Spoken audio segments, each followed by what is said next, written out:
কেমন আছেন সবাই? ঘরোয়া রান্নাঘরে আপনাদের স্বাগত জানাই। কড়াইয়ে সাদা তেল দিব, পেঁয়াজ কুচি,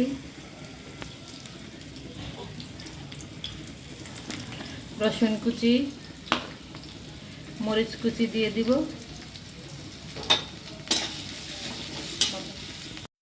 ভালোভাবে নাড়িয়ে নিব, পেঁয়াজটা একটু লাল লাল করে ভেজে নিব। ভাজা ভাজা হয়ে গেছে। এবার একটু হলুদ, স্বাদ মতো লবণ দিয়ে ভালোভাবে আবার নাড়িয়ে নেব।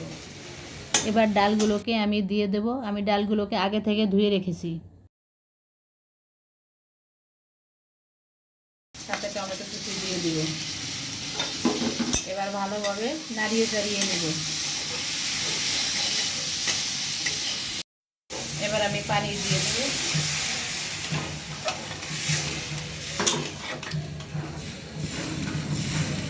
নাড়িয়ে চাড়িয়ে ঢাকনা দিয়ে ঢেকে দেব।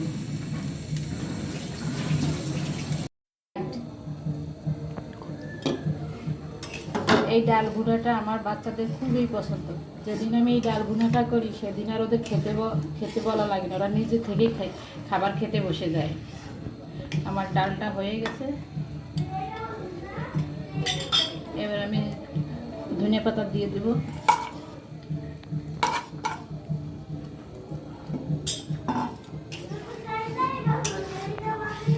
ডাল ভুনাটা হয়ে গেছে। এবার আমি নামিয়ে নেব। রান্নাটা ভালো হলে একটি লাইক দেবেন।